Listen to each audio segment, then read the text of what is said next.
hablar de la muerte, lo que estamos haciendo aquí, es algo que en el mundo actual está mal visto.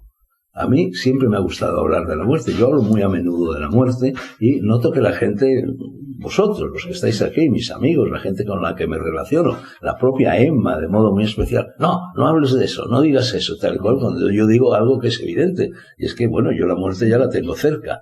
Hace un momento se me ha acercado Clara a hacerme una pregunta que desde hace 1 año, 2 años, 3 años me hacen constantemente. Siempre se ha hecho más o menos, pero que desde hace muy poco tiempo me la hacen constantemente. Y es, ¿necesitas algo? Y la gente no se da cuenta de que en definitiva morir, ir muriendo, ir acercándose desde la vida a la muerte, consiste en que ya no necesitas nada, en que cada vez necesitas menos cosas, hasta que ya llega un extremo, que es el de la segunda ley de la termodinámica absoluta, eso es la muerte, la entropía, segunda ley de la termodinámica, al que ya no necesitas absolutamente nada. Yo me doy cuenta que en este progreso mío hacia la muerte, inevitable, al paso de la edad, yo ya no necesito nada. No quiero nada, no busco nada. Mi ideal de vida en estos momentos sería estar siempre sentado en una butaca, leyendo, escribiendo, pensando, imaginándome, fornicando de vez en cuando, eso sobrevive, ¿no? Tampoco con la frecuencia con la que lo hacía en otros tiempos, y estar ahí tranquilito prácticamente sin salir de la habitación. De hecho, yo, por ejemplo, he decidido, incluso lo anuncié en un tuit, que yo ya no iba a salir nunca de mi barrio. Y entonces yo me voy retrotrayendo. Entonces primero te retrotraes a tu país, no sé, a tu familia, a tus amigos, luego a tu barrio, luego a tu casa, y ya dentro de tu casa a tu habitación. Y ya llega un momento en que el anciano no quiere salir de casa, quiere estar allí, quiere estar en la cama prácticamente. Yo por las mañanas, cuando yo soy madrugador, siempre lo he sido, pero yo ahora cuando me despierto por las mañanas realmente me apetece seguir en la cama. No lo hago porque hay en mí un fondo jansenista que no sé de dónde me viene, pero en fin, que me lleva siempre a cumplir con mi deber, a asumir mis responsabilidades. El mismo fondo jansenista que hoy me ha traído, en fin, una hora relativamente intempestiva, como son las 9:30 de la mañana, para ponerme a pontificar delante de todos vosotros. Pero en fin, fundamentalmente, claro, ese acercamiento a esa última o no estación que es la muerte consiste en que dejas de necesitar las cosas y que dejas también de tener ganas. Siempre se ha dicho que envejecer es dejar de tener ganas. Entonces, el nacimiento, ¿qué es? El nacimiento es una explosión. Salimos de una gruta, ya lo dijimos ayer, en fin, de esa gruta que es, en fin, el vientre de la madre, recorremos peristálticamente, igual que nos contaba ayer uno de los eleusinos lo que le sucedió cuando se metió en esa cueva del Reguerillo o algo así. A mí me sucedió también algo extraordinariamente similar en una cueva que está al lado de la ermita de San Saturio en Soria, y me quedé atrapado allí, me metí y luego no pude salir, y estuve un montón de horas que no podía volverme dentro para poder reptar y salir de la cueva. Luego, en un determinado momento, misteriosamente me di la vuelta y conseguí salir, pero es fueron uno de los momentos más angustiosos de mi vida, que además relaté con mucho lujo de detalles en un libro mío que se llama Mis encuentros con lo invisible. Afortunadamente estaba yo con un amigo y de repente los dos, ¡pumba!, conseguimos volver, pero estuvimos a punto, en fin, de venir en la prensa como esos espeleólogos que se pierden en una gruta y ya no saben salir nunca, ¿no? Entonces, nacer, ¿qué es eso? Estamos dentro de una gruta, hay unos sifones, hay unos conductos, hay unos toboganes, y vamos reptando por ellos hasta que de repente, ¡plaf!, explotamos. Explotamos a la luz, explotamos al ruido, explotamos al sol y explotamos a las ganas, como el pez de la fábula de Katmandú, de recorrer esa playa que se nos ha venido encima al nacer. Y es una explosión. De hecho, el niño, el joven, ¿qué quiere hacer? Quiere comerse el mundo. Quiere caminar por la playa, que quiere irse al parque, quiere irse a los toboganes del parque, en fin, a jugar al parque, a conocer a otras personas. Y luego, en cambio, poco a poco, ese niño que se ha ido convirtiendo en viejo, pues le pasa lo mismo que yo he contado, que ya no quieres ni siquiera salir de tu habitación. Bueno, la muerte hay un paralelismo clarísimo entre esa explosión hacia el mundo exterior, tangible, audible, que es el nacimiento, y la implosión, que es la muerte, donde haces exactamente lo contrario. Y además esto es más o menos lo que nos cuentan con insistencia todas esas experiencias de vida después de la vida, en fin, que evocó Raymond Moody en aquel libro célebre, y sobre el cual verdaderamente existe una documentación apabullante en estos momentos, con miles y miles y miles de casos similares recogidos por todas partes. Entonces, en esa implosión contraria y al mismo tiempo paralela, complementaria de la explosión que es el nacimiento, esa implosión es la muerte. Y como nos la cuentan en esas experiencias de Raymond Moody y de tantos otros, ¿qué es lo que pasa? Pasa que hay un túnel. Es decir, la vida vuelve a estrecharse. Perdemos, por lo visto, lo último que se pierde es el sonido, es la audición, ¿no? Perdemos antes la visión y entonces vemos efectivamente un túnel y nos vamos adentrando por ese túnel, nos cuentan esas experiencias y ¿qué hay al final del túnel? Hay una luz, lo mismo. Las tres grietas de la gruta del apóstol, del evangelista Juan, en fin, el resplandor que en un determinado momento iluminaba el trance de la experiencia de Eleusis, y en esa luz, ¿quiénes están? Está alguien que nos recibe. Que puede ser Jesús, que puede ser Buda, que puede ser San Francisco de Asís, que puede ser, qué sé yo, Einstein, o que puede ser Madonna, o que puede ser mamá, o que puede ser papá, o que puede ser un amigo perdido, pero hay alguien que nos recibe. Un ángel, una vez más. Bueno, hasta ahí podemos llegar. Más allá, verdaderamente, no podemos saber gran cosa. Lo que sí sabemos es que, eso que se llama en realidad vivir de una manera tranquila, gozosa, jubilosa, plena, es, como yo decía ayer, perder el miedo. En definitiva, de lo que se trataba en Eleusis y de lo que se trata en todos estos ritos es de perder el miedo. Y el miedo a la muerte es el miedo que nos acompaña desde el primer momento. Tardamos quizá en entrar en contacto con él, en darnos cuenta de que la muerte existe. Yo no sé exactamente, además, en fin, eso dependerá de cada caso, cuando el niño descubre que la muerte existe.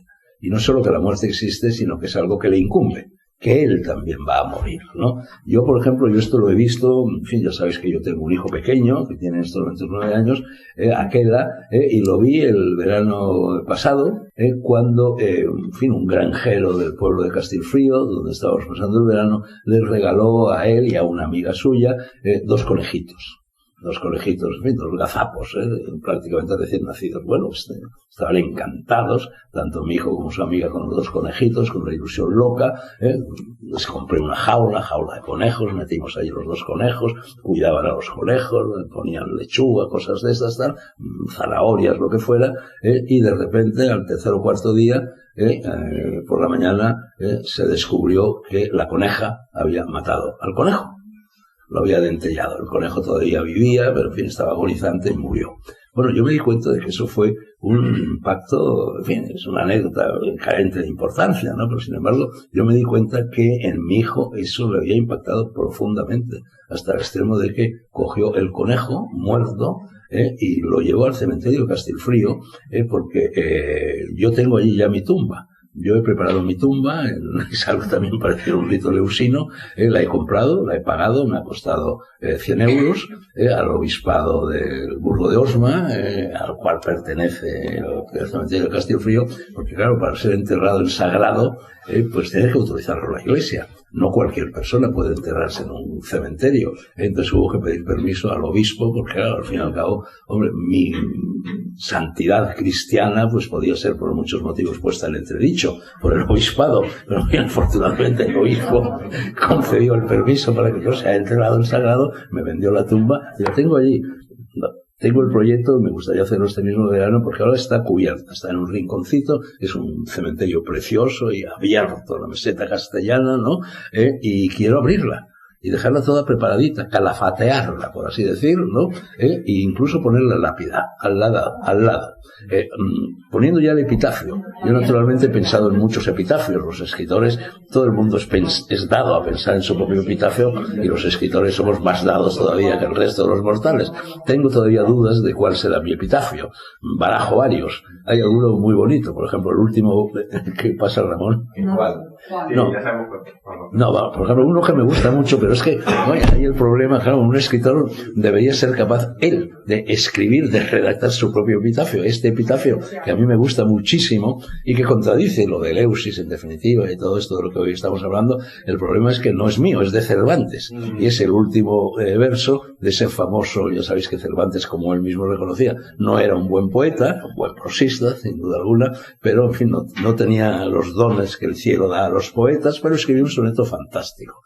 Soneto que seguro que todos habréis estudiado. Bueno, si habéis ido al colegio, cuando en el colegio se estudiado en estas cosas, ahora ya no lo sabría nadie.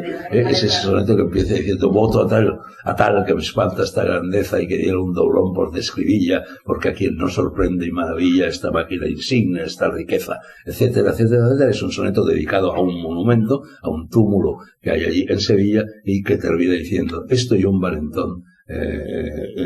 Caló el chapeo, le querió la espada, miró el soslayo y dijo: y fuese y no hubo nada. El último verso del soneto es: fuese y no hubo nada. Es un epitafio perfecto, aunque un poco escéptico respecto a todas estas cosas de las que estamos tratando aquí. Otro epitafio divertido que se me ha ocurrido, y seguramente lo habré contado alguna vez incluso delante de vosotros, es parafrasea el epitafio que no existe de Groucho Marx. Ese epitafio tan conocido de Groucho Marx que dice: perdonen que no me levante. No existe. Ese epitafio es un bulo, es una leyenda, pero bueno, a mí se me había ocurrido parafrasearlo, y un epitafio que fuese: perdonen que no se me levante. En fin, hay muchos epitafios, ¿no? A mí un epitafio que me gusta mucho es el de una matrona romana en el cementerio de los ingleses de Roma, que dice: guardó su casa e hiló. Y siempre en paralelo a este epitafio también se me ha ocurrido que el mío fuese: cuidó de los suyos y escribió.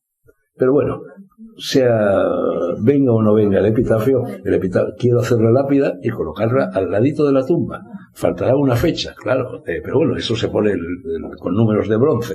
Dice: Fernando Sánchez Dragó, escritor, 2 de octubre de 1936, y la fecha de mi muerte, que no sé cuál es, pero esa se puede añadir el primer. Yo ya lo dejo todo preparadito. De tal manera, el cementerio está a 50 metros de mi casa, en Castelfrío, y a mí donde me gustaría morir, porque yo creo que hay que igual que es bonito nacer en casa, es bonito morir en casa, Entonces, bueno, a mí me gustaría morir en Castelfrío, y entonces ya está aquí moviendo la cabeza: no se habla de la muerte, está mal visto.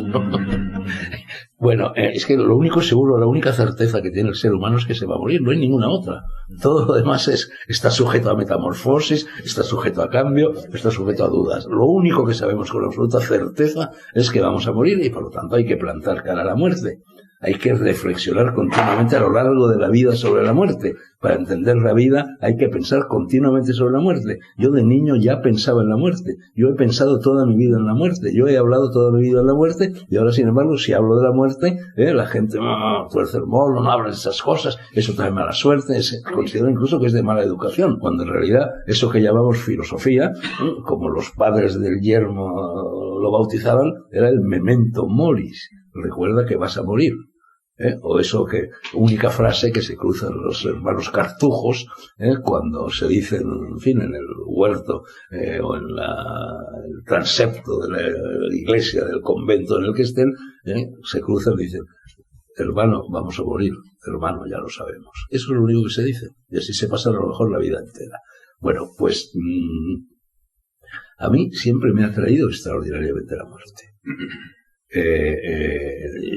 Es decir, yo creo que la filosofía, que aprender a vivir, que los encuentros eleusinos, que todo esto es un memento mori continuo, que todos deberíamos reflexionar continuamente sobre la muerte y adquirir la experiencia en la muerte suficiente para llegar al momento en el que la muerte real llegue, pues poderla afrontar con entereza, poderla afrontar exactamente, incluso con el mismo placer con el que se experimentó el nacimiento, si es que hubo placer en el momento de nacer. Pero es indudable que un poco antes de respirar, eso que se dice, el primer grito, el primer bajido del niño cuando nace, es evidente que hay un momento de angustia, que es cuando cuando el niño en el nascituro está recorriendo las últimas tinieblas antes de abrirse la luz. Bueno, pues para llegar al momento de la muerte con serenidad, con lucidez, incluso con alegría, hay que aprender a morir. ¿Y cómo se aprende a morir? Bueno, una de las formas de aprender a morir era precisamente lo que hacían en Eleusis, o en San Andrés de Teixido, o en todos estos lugares. Se aprende a morir muriendo. Estamos muriéndonos constantemente. Desde que nacemos, desde el mismo momento del nacimiento, damos un primer paso por el camino de la muerte. No estamos viviendo la vida, estamos viviendo la muerte. Cualquier momento de la vida es un momento que nos acerca a la muerte. Todos. Eso no cabe tampoco la más mínima duda. Por lo pronto, entonces, yo me he muerto muchas veces y he procurado ser consciente de esas muertes. Incluso algunas de ellas las he provocado. Son muertes con retorno. De la misma manera que los ritos de Eleusis eran muertes, experiencias de muerte, pero con retorno, ¿no? Entonces, por lo pronto, hay una muerte. Vosotros también os habéis muerto ya muchas veces. Y cuantos más años acumuléis, más veces os habéis muerto. Pero en el mundo actual, el hombre medio, quizá muchos de vosotros también, se niegan a darse cuenta de ese proceso de entropía, de segunda ley de la termodinámica, que se pone fatalmente en marcha en el mismo momento en que un espermatozoide fecunda un óvulo. Entonces, por lo pronto hay una muerte celular.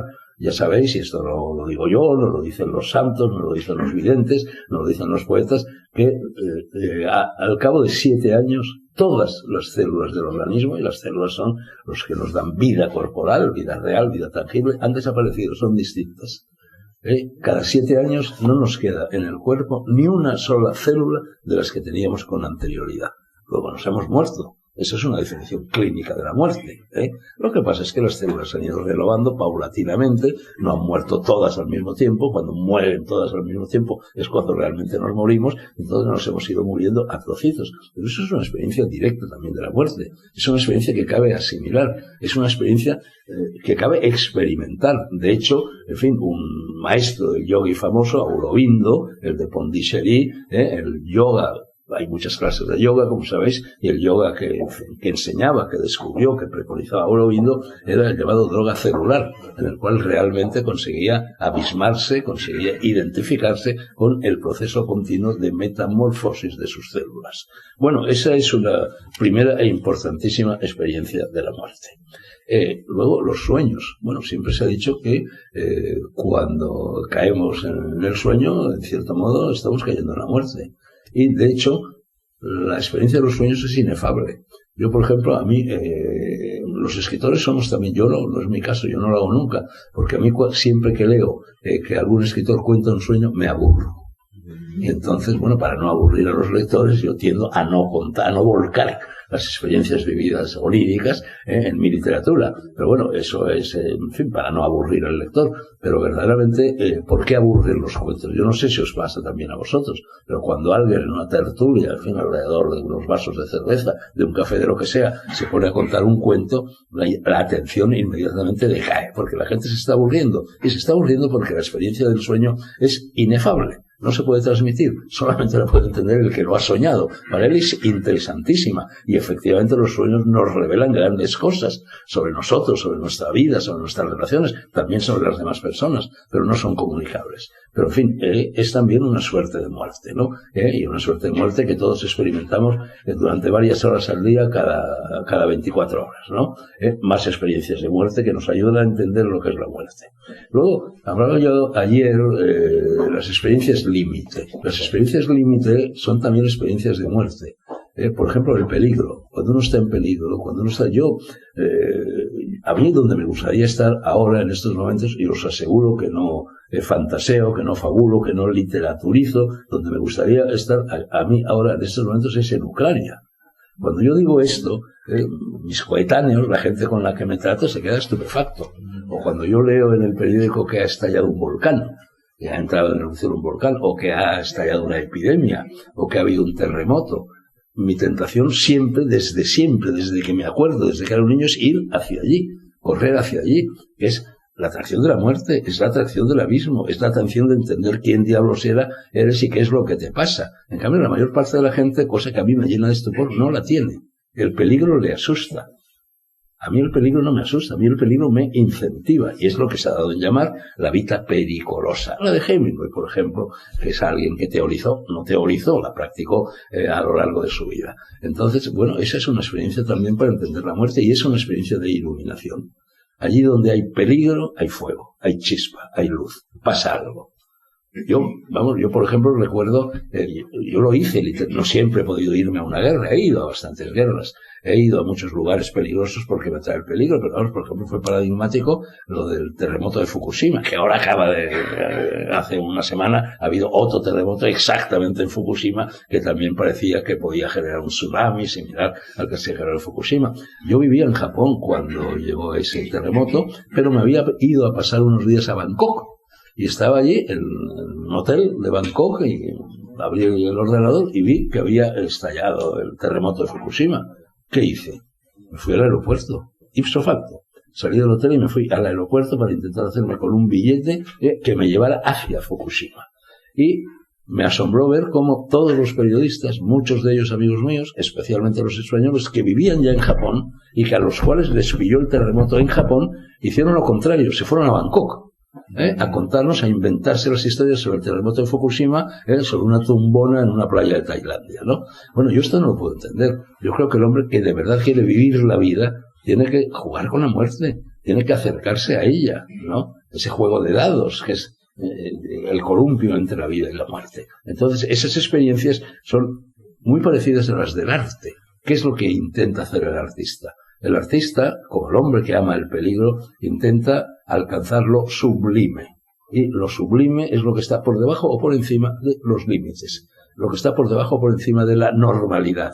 Lo que no es usual. Lo que no es rebañego. Lo que no es de todo el mundo. Lo que no es como ponerse unas pantuflas por la mañana para ir de la cama al baño. Entonces, esa búsqueda de lo sublime, yo creo que es el impulso más noble que puede caracterizar a un ser humano.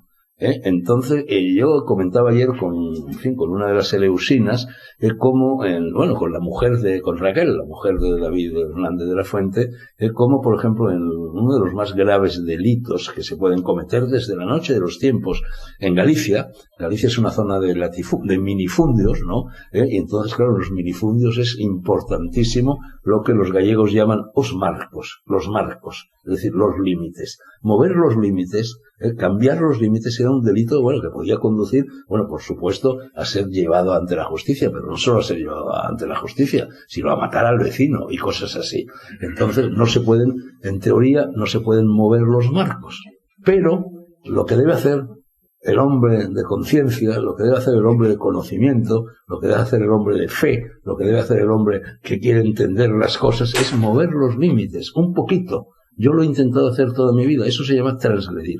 Yo cuando escribo intento mover un poquito los límites. No hace falta moverlos mucho.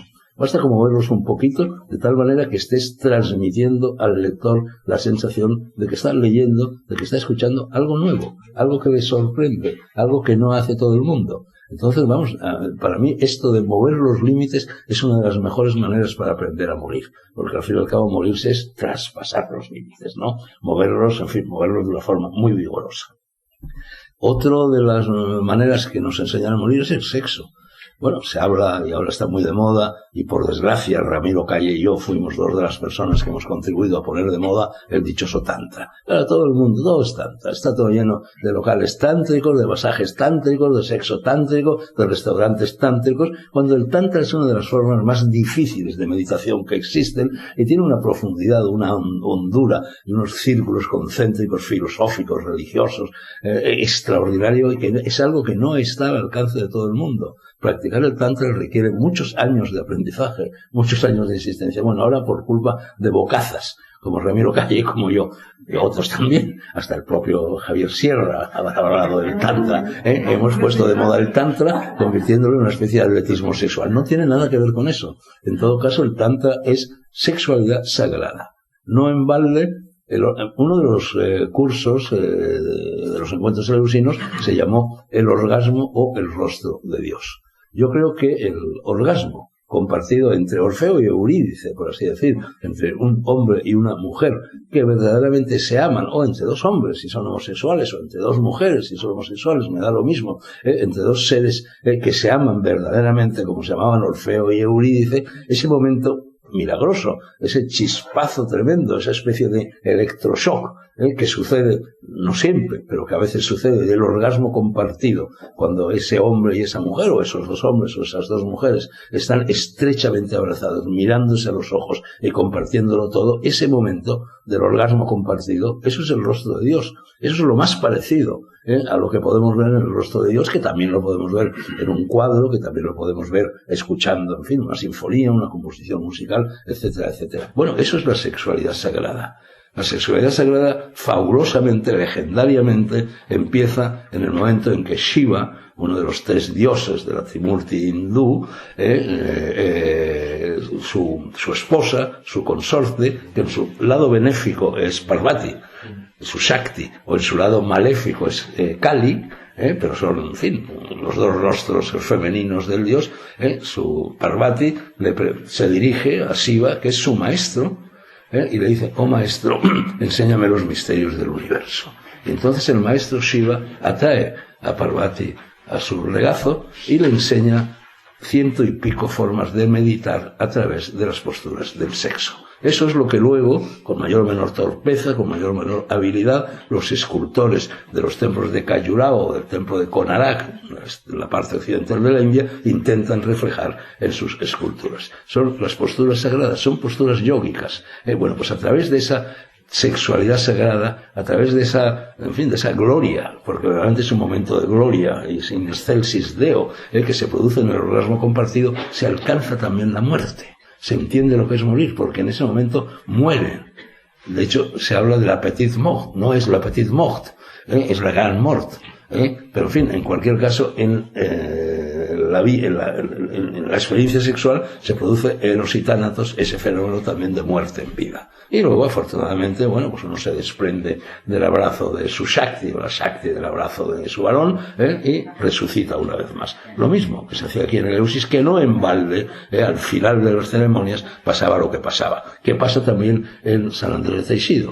Uno de los refranes populares que se manejan en Galicia es que los que van en romería, las parejas que van a la romería, los chicos y las chicas, vaya, los mozos y las mozas que van en romería a San Andrés de Teixido, se produce un milagro del santo. Dice: viajan 2 y vuelven 3. Es lo mismo en la que mucho Marcea, en marzo Marcea, que contaba yo ayer a propósito de las fiestas de San Juan, de las fiestas de Soria, etcétera, etcétera. Bueno, y en paralelo y trenzadas a todas estas posibilidades de morir en vida, está la más alta de todas, que es la meditación. Y en definitiva, lo que se persigue con todas estas experiencias es aprender a meditar, es meditar. La meditación es la muerte en vida.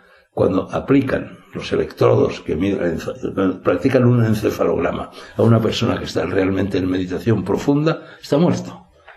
El encefalograma es plano, se ha desasido, se ha desprendido de todas las tentaciones fenomenológicas que nos acompañan desde que nacemos. La meditación es la experiencia más alta, es la experiencia definitiva, es la experiencia de la muerte en vida, es la experiencia de la muerte con resurrección, es la experiencia de la muerte con lucidez absoluta.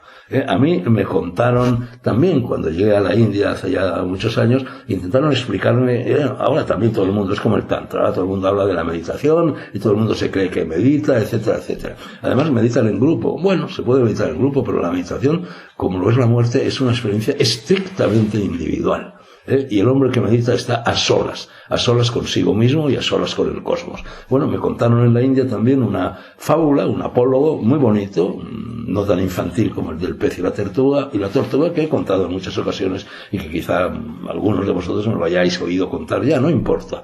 Los apólogos y las fábulas, igual que Caperucita Roja, que Blancanieves y los 7 enanitos o que Pulgarcito, se cuentan una y otra vez. Son como oraciones y hay que contarlo siempre igual. De hecho, cualquiera que haya tenido un hijo o una hija y le haya contado los cuentos infantiles, si los cambia un poco, el hijo o la hija se enfadan. Dice: no, papá, o no, mamá, no era así. Hay que contarlo exactamente como él lo escuchó la primera vez. Bueno, pues a mí me contaron este cuento en la India para explicarme, para que yo, torpe occidental, no habituado a estas cosas, entendiera lo que era la meditación. Y me contaron la fábula de la princesa y el cautivo. Al fin y al cabo, bueno, el cautivo era un cautivo y tenía, bueno, era como Orfeo y Eurídice. Era una pareja que estaba enamorada y la princesa estaba libre, estaba fuera, estaba en el mundo. Y el cautivo, en cambio, estaba encerrado en lo alto de una torre, detrás de unos barrotes. Como en definitiva está cualquier persona que no haya meditado nunca, que no haya entreabierto esas puertas de la percepción, que es la meditación, o que es la ingesta de una droga enteogénica. No en balde Aldous Huxley, en su célebre libro, en el que narra su experiencia con la mescalina, lo tituló Las puertas de la percepción. De repente vio, después de haber tomado mescalina, el San Juan de Botticelli, y bueno, se dio cuenta de que era la primera vez, aunque lo había visto 1000 veces, la primera vez que veía el San Juan de Botticelli, que verdaderamente lo entendía, lo asimilaba, lo devoraba. Era el arquetipo, era cómo vio en su cabeza, en su imaginación, Botticelli el San Juan cuando lo pintó. Bueno, pues entonces el prisionero detrás de sus barrotes es el hombre que no ha tenido esa experiencia, que no ha salido de la caverna platónica, que no ha mirado de frente a los arquetipos. Y entonces está ahí encerrado. Y Eurídice, la princesa, todas las noches acude a hablar desde el pie de la torre con el cautivo, con su amado, que está allá arriba. Pero el amado sigue encerrado en sus barrotes y la amada está libre fuera. Y un día la princesa llega efectivamente al pie de la torre y llega llevando en la palma de la mano una lucecita. Y entonces el cautivo ve desde arriba la lucecita y le extraña. ¿Y qué es eso? ¿Por qué llevará esta mujer esa lucecita en la mano tal? Y inquiere por ella. Y entonces la princesa hace así. Y resulta que la lucecita era una luciérnaga, un escarabajillo luminoso, de esos que surcan a veces, en fin, la oscuridad de la noche, ¿no? Y que voló hacia arriba, atraída por la luz, por la bombilla, digamos, que salía, que emanaba de la ventana del cautivo. Y entonces se posó, la luciérnaga, el escarabajillo, se posó en el repecho de esa ventana, en su alféizar. Y entonces el cautivo se inclinó curioso sobre ella y vio que el escarabajillo llevaba un sedal, en fin, un hilo de nylon, unido a una de sus patitas. Y el hilo de nylon tenía varios metros y empezó a tirar del hilo de nylon. Y en un determinado momento el hilo de nylon estaba unido a una cuerda, también de varios metros. Y entonces empezó a tirar y a tirar y a tirar de la cuerda. Bueno, era un bramante, no era una cuerda siquiera. Empezó a tirar del bramante. Y a los pocos metros el bramante estaba a su vez atado a una cuerda. Empezó a tirar de la cuerda, también varios metros, y en un determinado momento la cuerda estaba atada a una soga lo suficientemente fuerte para sostener el peso de un hombre. El cautivo entendió el mensaje, ató la soga al barrote que le impedía salir al exterior, se descolgó por la soga, se unió a su amada y se perdió con ella. Bueno, eso es la meditación. La meditación es una lucecita. Hay gente que alcanza el estado meditativo con suma facilidad. Hay gente, en cambio, que no consigue alcanzarlo nunca o que le cuesta mucho trabajo. Pero en cualquier caso, la meditación es una lucecita que al principio se ve y no se ve. Aparece y desaparece, se pierde y se reencuentra. Y poco a poco, si uno tiene la insistencia, el empeño, la lucidez suficiente, poco a poco esa lucecilla se va convirtiendo en una intensa luz que es capaz de sostener el peso de un hombre. Bueno, esa es la meditación más alta de meditación que existe.